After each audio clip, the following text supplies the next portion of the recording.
All right, Jon Seabolt. How's it going, man? Hey man, it's going pretty good. How are you?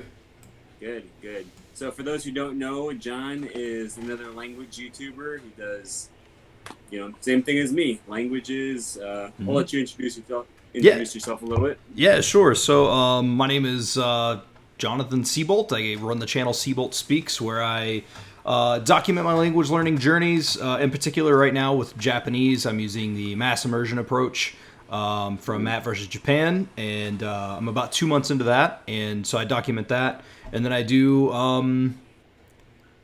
4 to 5 times a week. I do live podcasts with people, doing interviews Yeah, and interacting with the chat, and it's some stuff like that. I love podcasts, and I thought, what a great way to have even more engagement, because a lot of times you'll listen to them and you'll be like, oh man, I really wish that I could have asked this question, and I give people the opportunity to do that. yeah. That's cool, man. I like that they're live because technology these days is crazy. You get to Yeah, all the people. They get to ask questions live as the people are on there. yeah, that was Just just me. 5 years ago. Oh yeah, What were you saying? I was gonna say that was just me kind of taking advantage of like all the stuff with the quarantine, because I like interviewing and I like chatting with people anyway, and I thought everybody always hits you with the "I'm too busy," and I was Hmm. like, there's no excuse now. Like, so Yeah, I'm gonna take for advantage of sure. that. So, and now it's Yeah. fortunately grown to a point where people want to come on now, and that's Hmm. and so that's like, I took advantage of it, but I also made it work. And now that quarantine is kind of ending, people are still okay with coming on, because I've kind of built it up a little bit. Yeah, you've developed a little bit of a following there. Yeah, cool. I've been on there maybe one or two times, Yeah, at least twice. yeah, we did a live one, and then there's also one that we filmed maybe a few years ago at this point, that was Yeah. like a pre-recorded thing. Hmm. Your channel was the first time I was ever a guest on any channel. Oh You yeah, messaged me and asked. Yeah, you asked me. I remember I was like pretty new. I think that was the first year I was on YouTube, and you asked me to come on and yeah, do a interview on your channel, and I was like, "What is happening? yeah, This is yeah. crazy." Yeah. And I think we've probably done. You've been on my channel at least 2 or 3 times. Yeah, cool. So, how has quarantine been going for you? Not bad. Where I work at, I worked about a month from home, and it was all right. But like, we actually got busier during quarantine, because like my job is Oh wow. it relies on e-commerce. So like, we sell stuff on eBay and Oh. Amazon, and once those stimulus checks come, people Huh. started buying stuff, Yeah. buying it a lot. So I actually stayed pretty busy, but it was good for me Sure. because like when I went back to work, nobody was there, and so I just put my headphones in, and this was after I had started learning Japanese, or not. I've been learning Japanese for off and on 10 years, but when I really got Yeah. into trying to do this immersion thing, I would go into work and just take advantage of every second I had, and just I would have Japanese blasting in my ears. I mean, 8 hours Hmm. a day, just to try and be able to parse those sounds and stuff. So I tried to use it to my Right. advantage for sure. Sure. Do you normally work from home? No, no. I go into an office. Like, I could easily, well, I say easily, but it's very, very difficult. I could work from home if I had to, like in terms of like what I do. It's just the owner likes to have everybody there. So it's, even Right. though I could do it, it's not really an option. Gotcha. Yeah. No, that makes sense. So tell us a little bit about this Japanese project you're working on, the Yeah. whatever Um, system you're using now. Yeah, so just a small little backstory. I've been learning Japanese off and on for about 10 years. Japanese Hmm. was the language that made me fall in love with language learning. It's the language where I said, "This, I want to learn this." And if you go to my channel, that's going to sound really foreign to you, because I don't speak Japanese. So, which is why I was looking for a new approach. I've used, for my entire learning in any language, whether it be Spanish, Esperanto, anything I've ever studied, I've always done the whole application thing. I'm going to use Duolingo, I'm going to use Lingodeer, I'm going to use all these gamification apps.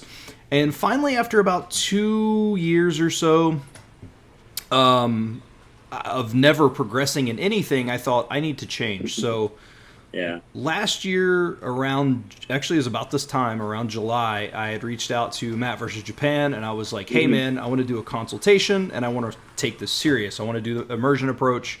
And he was like, yeah, sure. And I did it for about a day, and I didn't stick with it because it's very hard to. And I've actually I've failed it twice. I've stuck with it for a day, but this third time, I've been doing it for almost 2.5 months now. And basically, the idea is learning from native content, and it's native content produced by natives for natives. So it's basically just getting yourself into the language, letting your brain pick up the natural patterns of the language. Obviously, you study vocabulary and stuff as well, but it's just the idea of being able to get used to the language. And what ultimately made me really gravitate towards this is so many of these programs give you this idea of this: you're going to be fluent in 3 months, you're going to be conversational in 6 months, you're going to be perfect and be mistaken as a native in a year. And massive immersion approach tells you the complete opposite. Even on the website, he says 5 hours of passive immersion, 5 hours of active immersion a day. You're looking at around 2 years to fluency in Japanese. Obviously, different languages would change, but it's basically just submersing yourself in the language as much as possible, and it's kind of learning through what you want to learn. And that's ultimately that's why I really wanted to get into it and stick with it, and this time is because it's learning the way that you learn your native language. How much, or where do you get this, all your content from?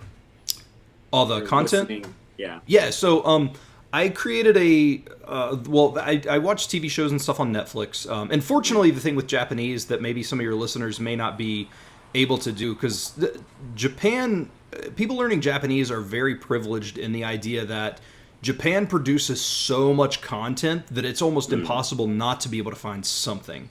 If you're learning, even something like Portuguese or something, even though it's a highly spoken language, it still may be a little harder to access, movies. Because Japan produces movies, anime, manga. Right. They have one of the biggest pro wrestling scenes in the world, which I'm a massive fan of. There's so much stuff.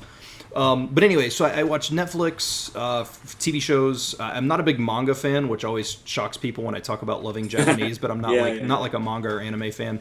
And then I created a secondary YouTube account in Japanese. I set my location to Japan.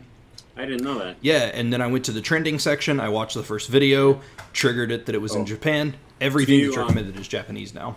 Do you make videos on that YouTube channel? No. Or you just... Okay, gotcha. Yeah, just for watching. Okay.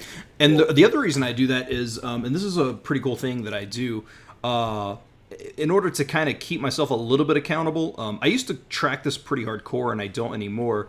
But basically, if you go on and this is even if you watch it on desktop, I keep the app on my phone because you can actually click on time watched, and it'll give you a graph, and it'll show you exactly how much time that you've watched. That's why I do it on a separate channel as well, because if I see YouTube and I'm like, I've watched 4 hours, 3.5 hours may be in English. So if I have that channel, I know, hey, you've watched 25 minutes, you need to up that a little bit more. Right.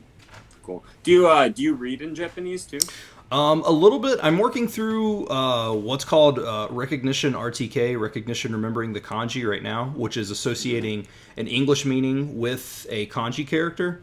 And there's people who kind of go back and forth on whether or not this is a good idea. I find that it helps for the most part. Some things I struggle with, but it gives you the pictograph. And what's helped for me is if I'm watching a video, I watch a lot of Mario Maker and Animal Crossing videos in Japanese. And so in Animal Crossing, I've seen a couple of times it'll pop up and it'll be the character for tree. And I may not know how to say that, but I know the character.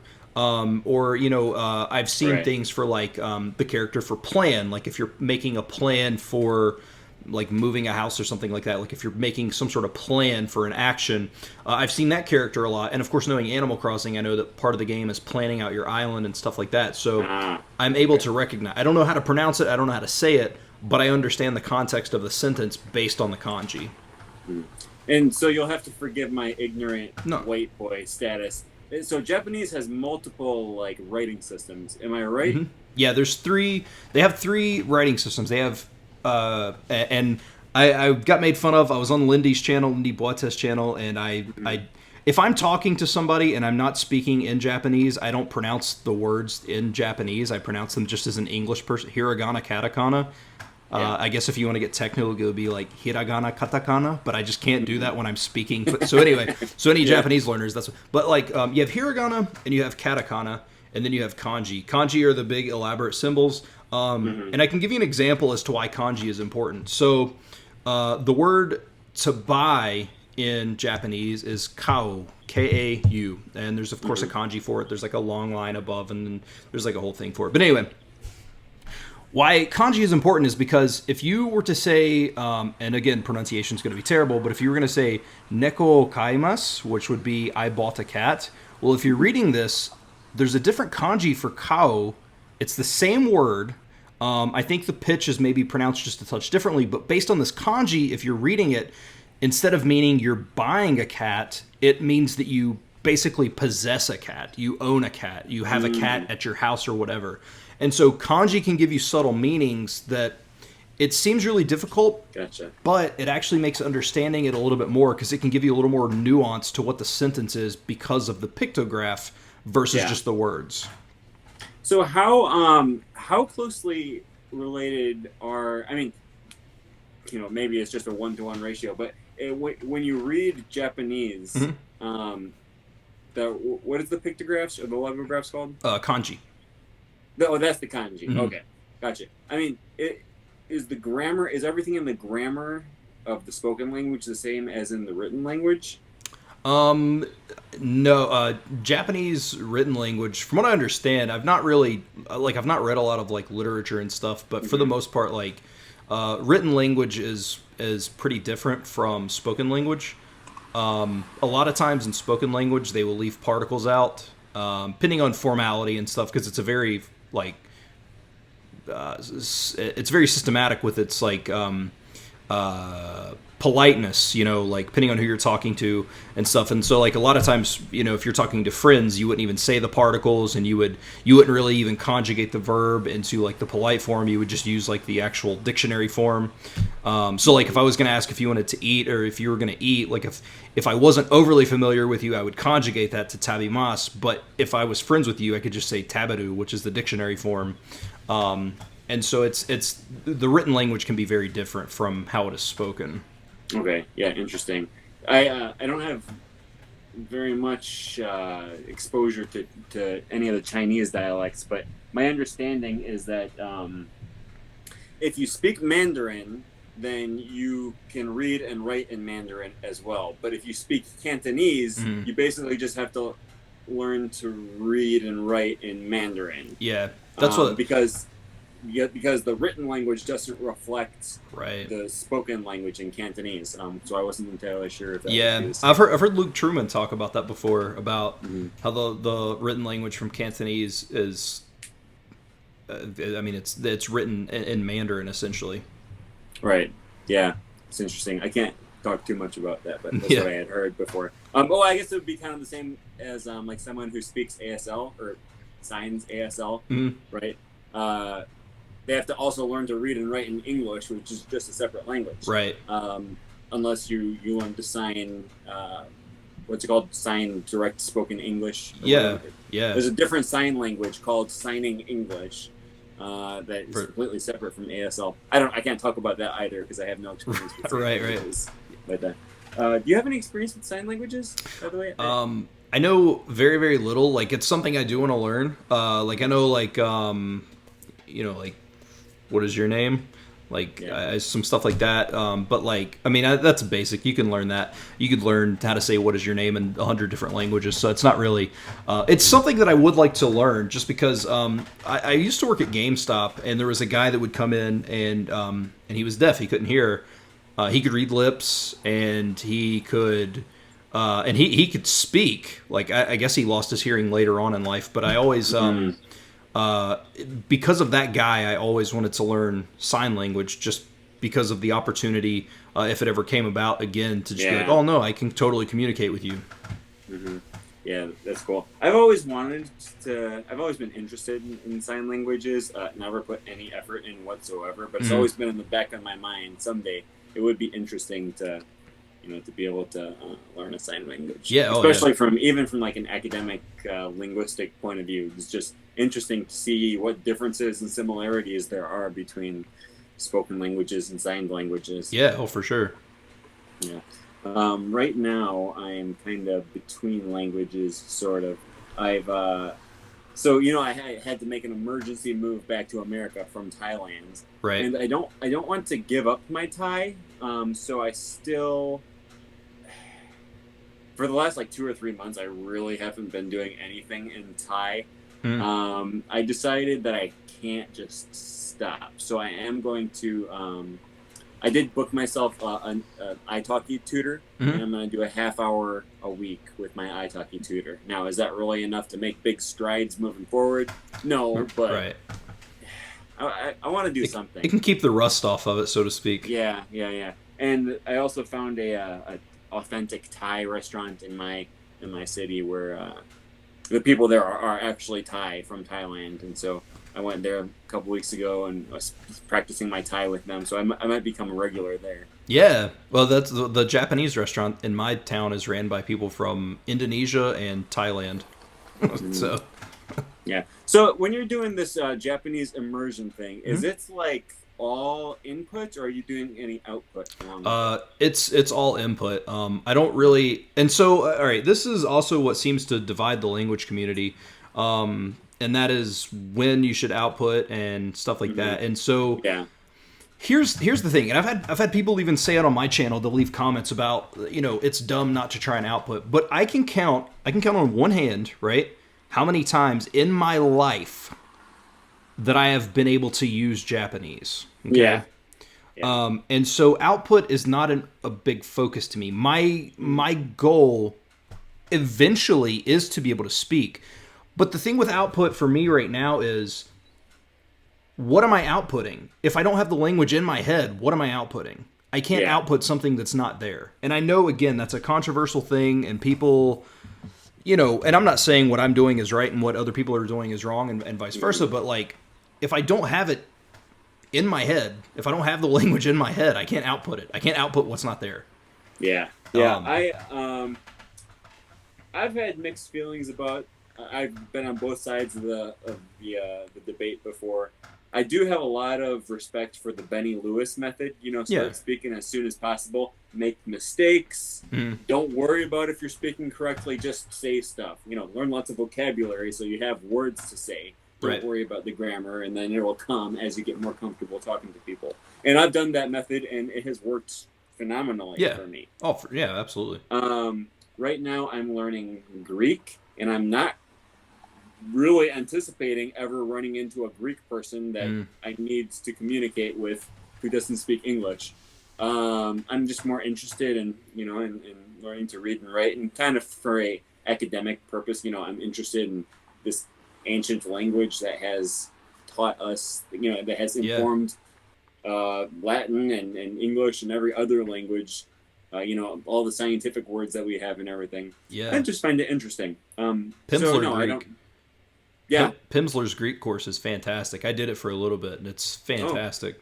it's funny you say that. I just purchased the Pimsleur, the first 5 lessons on Audible yesterday. Yeah, it's good, man. I can't remember anything about it. Like, because I didn't study Greek long enough. Like, I was doing some video series on Link's YouTube channel about learning Greek, and it was kind of when I was in that weird phase of trying to figure out what language I was trying to do, and like I was like, oh, I'm going to do Hmm. Greek, and I was going to do a little bit of Korean, and that was, I've kind of lied to myself over years of trying to learn all these different things, and it's always pretty much been me putting off Japanese because of the difficulty of it. But Hmm. I had studied Greek in that period too, and I've really, really, really enjoyed Pimsleur. Yeah. Yeah. I mean, people say different things about Pimsleur, and I'm not saying it's the end all, but man, Pimsleur has really helped me. Yeah, Like, when it comes to having conversations, Pimsleur has been a huge help. yeah, And you get kind of canned sometimes, like, oui, ça va, et vous? You get those right. very formal expressions, and it's not everything, but I can get in a lot of reps of repeating and listening and Yep. understanding. I do it while I'm in the car driving somewhere. Hmm. Listen for. I used to go to college almost an hour away, so I could listen to two Pimsleur Yeah. audio units on the way up there, and that was a big help. Yeah, no, I think it's fantastic, man. And that's the thing. Like, I am a tried and true MIA, mass immersion approach Hmm. promoter, right? Like, I will promote what I'm doing, but there are definitely things that I do that don't fall in line with MIA because I know that Yeah. realistically, by the MIA book, it would be more beneficial for my time according to the MIA category of just immersing versus doing something like Pimsleur. But it's something that I am still doing. So, and it's working for me. And I think that's the biggest thing is finding something that works for you. Yeah. Are you so you're doing Pimsleur in Japanese? Yeah. I've done about the first 6 lessons, which have been pretty useless to me Yeah. because I do have some sort of a base in Japanese, but at the same time, I don't want to jump too far ahead and maybe miss something that I need. Right. So I was like, I'll start at the beginning. The first day I cranked out 4 of them just to get through, just a couple, and it's a little bit of bonus listening practice. So, Hmm. whatever. So it's been pretty good so far. I'm like I said, I'm about 6 in, and Okay. you know, Yeah. How many Japanese units are there for 5. Pimsleur? Okay. Yeah, Oh, good. yeah, they have all Yeah. 5. Man, I did Pimsleur French 2 to French 5, I think, which is the last one. Hmm. And after about 5, I think Pimsleur would start to kind of, the usefulness would wear off a little bit because you're doing other things too. By Right. the time you get to Pimsleur 5, you're probably able to talk to actual people. Yeah, rather yeah. than just the Well, because I dumb mean, CD. by their schedule, I mean, Pimsleur 5. Once you got to there, you're 120, 150 lessons in, Yeah. and I mean, by technicality, if you're supposed to do one a day, I mean, that's 6 months. I mean, Mhm. or 5 months, I guess. But Yeah. so you should be able to, if you're doing other stuff with it, you should be able to. At least give. You won't really need Pimsleur because then you can start just immersing in content, and you're so familiar with it, you should be able to just start picking up vocab naturally. Right. Yeah, man. And then, yeah, by that time, I was definitely like, I had progressed in my French to the point where I didn't need Pimsleur anymore. Mhm. But when I was doing Thai, man, I loved my Pimsleur Thai. Yeah. And I got to the end of it, and there's only one season or only one One unit. only one unit. Yeah, and I was like, dang, this is so useful. I could probably take Pimsleur Thai because Thai is a tough language. I could Mhm. probably take that out to 8 or 10 units. Right. But there's just one. So I was really bummed about that. Yeah, I think that one thing that I wish Pimsleur would do is kind of bridge the gap on. Obviously, and I get you want to put your resources into the languages that people are learning, right? Like Steve Mhm. Kaufman's even talked about not getting certain languages on Link because instead of paying to get, something say like Vietnamese on there, where there are some learners, but it's still not huge. You could just pay to have additional content for your Spanish, French, Italian, like your big languages. So Yeah. but Right, I think the ones that people are actually doing. yeah, but Pimsleur I think really needs to bridge the gap because there are.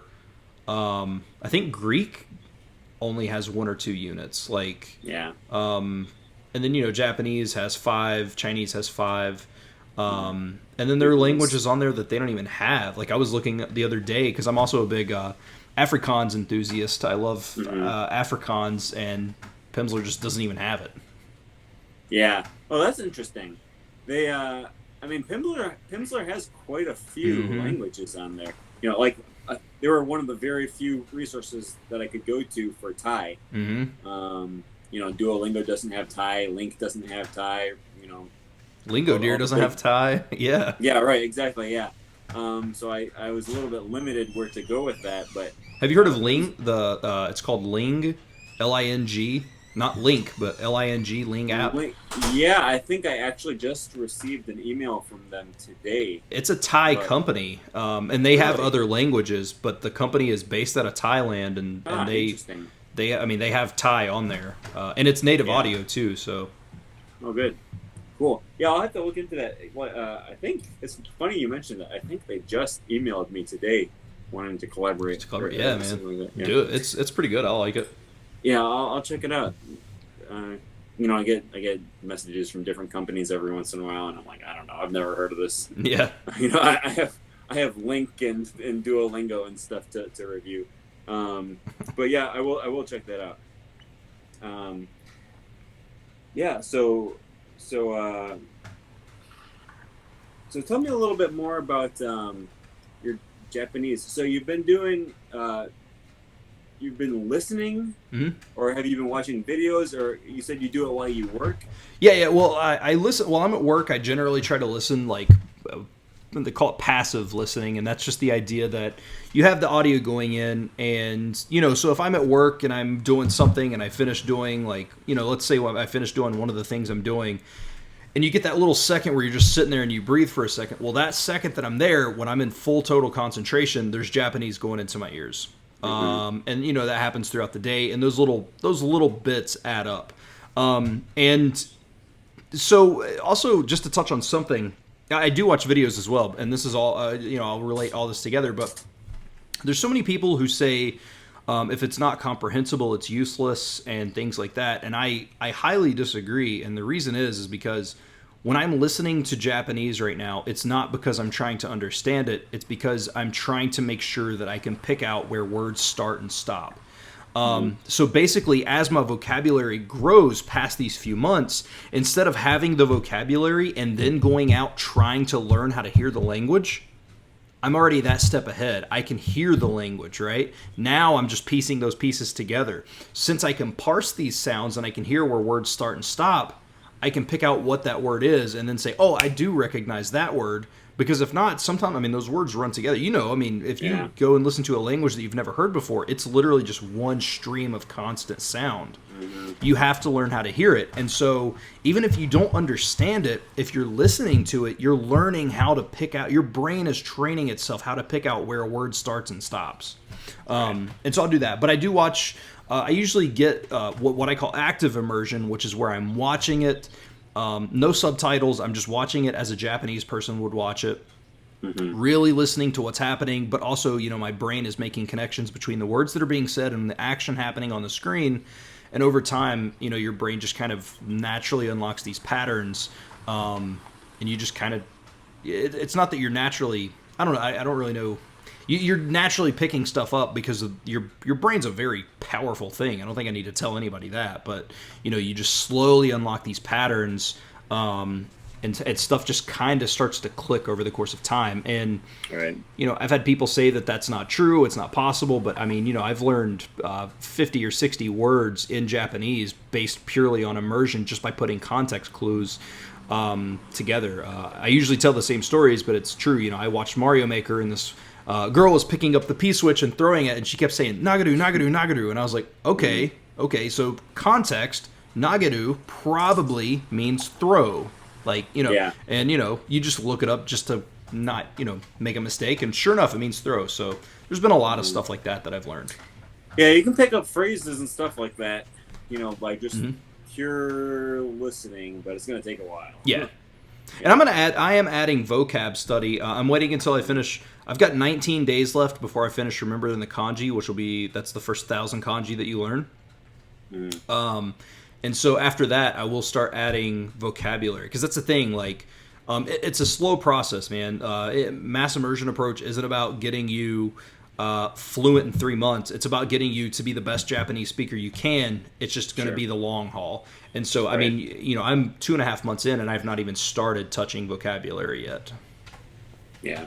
I would say, if you're going to focus study on something, now, there's mass immersion and just lots of input, and that's going to be really beneficial. But if you're going to focus your active study time on something, vocabulary is probably where I would put it. Yeah. Learning vocabulary words and learning phrases. Because, man, you can learn how to conjugate every verb, or learn how to, you learn all the cases on your nouns, or, learn how to do genders and plurals and formal versus informal, and you can learn how to use your pronouns and everything like that. But man, you can learn all the rules, but actually you can't. Yeah, right. I don't know all the rules in English. No, not even close. But if you memorize phrases, that follow the rules, like native speaker phrases, you're going to start to internalize a lot of that. And then all of your inputs that you're taking in, all of your immersion stuff, it's going to start making sense. It's going to start clicking, You'll start to notice these phrases being used, and you'll start to notice how they are used and how they're not used. Right? Like, you'll take phrases that maybe you for a long time have just translated directly from your native language. Like, I don't know, the first one I can think of off the top of my head is I am 30 years old. Well, in Spanish, you're not going to say estoy 30 años viejo, right? Right. If you might think that way if you're a native speaker of English and you're translating every word for word. But then you memorize a few phrases, and then you hear the way native speakers talk, and you're just going to notice them all of a sudden. It's going to stick out. And be like, why did he just say he has 30 years? Right. But then it'll just start to sound natural. There's actually an example of that in Japanese that I just learned, and that is, so like in order to ask where something is, you use the word doko. So like if you're asking for the train station, you say eki wa doko desu ka? Like where, train station, where is. And so I watched a video on this from a native Japanese speaker, and that's not how they say it there. And so I learned something from her, and I've noticed it a couple of times, and that is if you're asking where something is, the actual way that they say it is they actually say that they want to go somewhere, and it's conjugated just slightly different that lets someone know I want to go there, so I need help. And it's so instead of saying like eki wa doko desu ka, to where's the train station, you would say eki wa ikitain desu ga, which is it's kind of like I want to go to the train station. Can you help me? How do I get there? Right. Like that kind of thing. And so just learning little nuances like that, because you can't do, especially in Japanese, man, there is no one-for-one translation. It doesn't exist. Yeah, the other one I think about a lot is like, let's say you're learning English and you go to a party, a house party, and you pull out your little English to whatever language you speak phrase book, and it says, may I have permission to use your restroom? Yeah. Right? I would be like, what is wrong with you? Yeah. When, like, it doesn't make any sense, but most of us native English speakers are going to be like, hey, do you have a bathroom? Yeah. And it's always a funny thing to ask, because I'm like, do you have, we crap out, we crap outside in the bushes. We have an outhouse, Right. Yeah, right. But, that's what we say. And it doesn't make any sense, because, like, clearly they have a bathroom, but use context clues and a little bit of pragmatics to realize what they're actually asking. Right. Yeah, and that's honestly, you can go back to what you were talking about earlier with written, because that's very textbook their textbook learning is, have you ever, you probably have maybe once or twice, but if you meet somebody, right, like, I've never been like, oh, it is such a pleasure to make your acquaintance. Yeah. Like, that's just not something that's said ever. Oh, dude, what's up? Yeah, nice to meet you. Cool. That happens to me in Thai because, whatever resource I was learning to use Thai said you're supposed to say, Yindi tirai ruchak. And I practiced that phrase over and over and over, and I would say it to people, and they'd be like, that's kind of a weird thing. Like, I understand what it means, and it made sense. But, like, no one says that. No one says that, yeah. Yeah. I had another example when I was in Mexico last year. I was with, some of my classmates. I went on, like, a school trip to Mexico. And I was one of the few people who spoke Mexico. Whoa, that's impressive, man. Yeah. I spoke Mexico into existence. Well, people in America think that we speak American, so... Speak Mexican, yeah. No, I was one of the few people who spoke Spanish on this trip. It was an atmospheric sciences class. It was actually really cool. We went down there to study how acid rain and stuff has affected ancient Aztec ruins. Yeah, so it was cool, but it had nothing to do with Spanish. But yeah, chance to practice though. That could translate. But most people have like taken a semester of Spanish or something.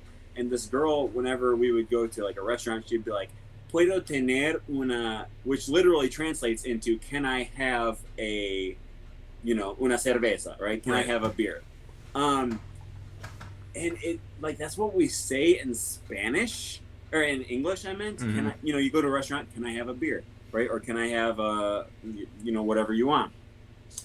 But we don't think about how that's a strange thing to say, because like you're literally asking, can I have in my possession, whatever I'm ordering? And one of the Spanish people, who he was a local, but he would hang out with us, he'd be like, that's a weird way to say that. And I had never made the connection in my mind before that that is a weird thing to say. Why does it sound totally normal? Don't they say something? Don't they weird in Spanish? Don't they say something like "me puede dar"? Like can you bring to me or something like that? Yeah, or me regala, or I would say quisiera una. I would like a whatever. Whatever. So I don't know. I guess if there's native Spanish speakers watching this, you can leave a little comment down. Let me know what you would say. Yeah, because I wonder how that. I wonder how that differs depending on culture too. Like how does that differ from like Colombia to Venezuela to, you know what I mean? Like how it differs from Spanish speaking country to Spanish speaking country. Yeah, that's one thing that people don't understand about learning languages too. Like I'm doing Spanish lessons, like online. I do online tutoring in Spanish, and it's something I have to bring up all the time, because people will bring in like, oh, here's a rapper that I'm listening to. He's from Puerto Rico. What is he saying? What does this word mean? And I'm like, I have no idea what that word means, because that's a word straight from Puerto Rico. Right. Or like, I mainly learned Spanish. Really, when I actually intentionally started learning Spanish, it was in El Salvador. And man, they have a lot of, they call them caliche words in El Salvador. It's just like slang that's specific to El Salvador. Yeah. And every country has them, and you can understand each other, but you're going to constantly run into words that are not used in whatever country that you're in. Yeah, it's probably. I mean, it's the difference in English from the UK versus English here. Mm-hmm. Going to the loo instead of the bathroom or whatever it is. Mm-hmm.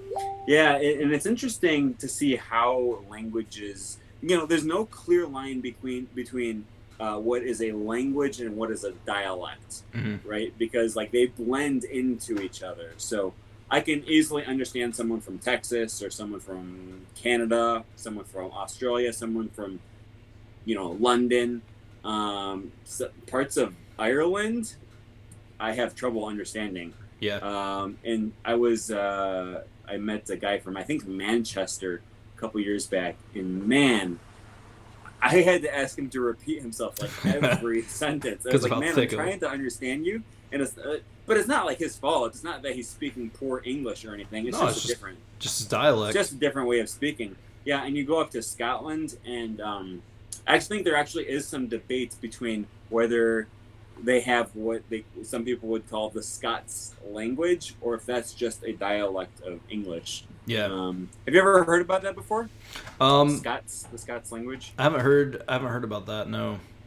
Yeah. So it's like, I don't think. Well, it's like I said. There's no linguists haven't defined what the difference between a dialect and a language really is. Mm-hmm. Like we know what we're talking about when we use those words, but they blend into each other so much. Right. There's debate about whether Scots is its own language or not. But it's so weird listening to people speak it, because you can go on YouTube and just Google like someone speaking Scots. But like I can understand 45% of the words coming out of his mouth. Right. And like sometimes I can kind of get the gist of what he's saying, but that is not any kind of English that I recognize. Right. I guess it kind of reminds me of Cogni. Cogni? Cogni. Oh, Cockney? Cockney. Yeah, Cockney. I couldn't even remember what it was called, but like the chimney sweep dialect. Yeah. Yeah. Because if I hear anybody speaking that, I need it subtitled. Right. Yeah. Exactly. Well, and it's like gosh, I don't speak any of the Scandinavian languages, but my understanding is that if you speak Swedish, you can also understand people who speak Norwegian. Mm-hmm. And if you speak Norwegian, you can understand people who speak Danish. Mm-hmm. But Danes and Swedes cannot.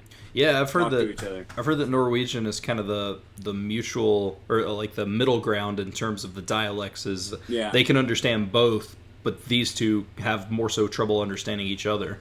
Mm-hmm. And we call Swedish and Norwegian different languages, and we call Danish and Norwegian different languages. Mm-hmm. Part of that is just political, right? Like there's a boundary between these countries. Right. So we'll call people from here, we'll tell them that they're speaking Swedish, and tell these people they're speaking Norwegian. Yeah. There's a lot of languages like that. I mean, because Afrikaans is, essentially a dialect of Dutch. Dutch. Yeah. Yeah.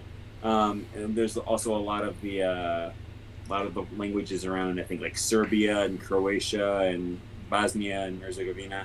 Yeah. Or, those countries around there. I guess a lot of them are mutually intelligible. Oh, this is funny. I read a little anecdote. I read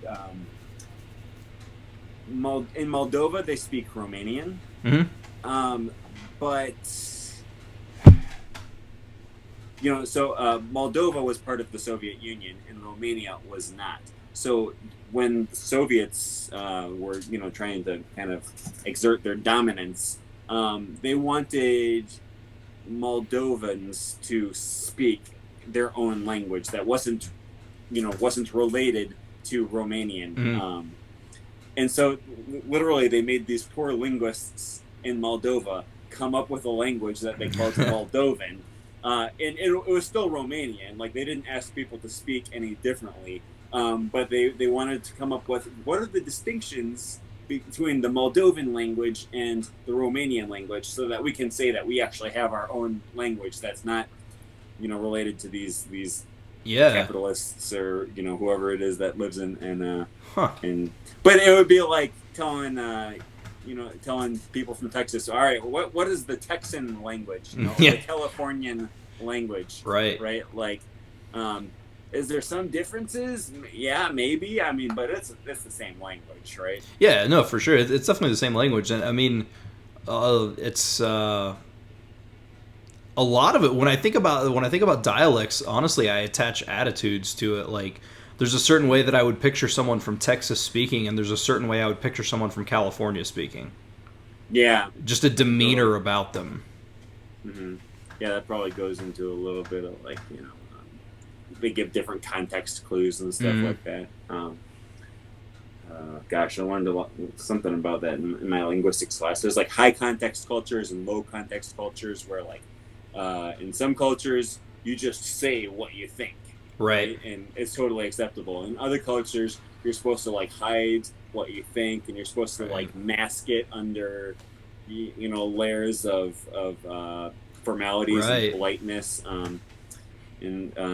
And so we can be seen as being very rude by just asking for something that we want, right? Or we can be seen as rude for not picking up on the hints that someone else is dropping. Mm-hmm. Like, for sure. And you can kind of see it from the other perspective too. Like if there was someone, if there was a very a culture that was not at all reliant on context clues, and they walked in to your house and they said, "Hey, you, tell me where the bathroom is." Yeah.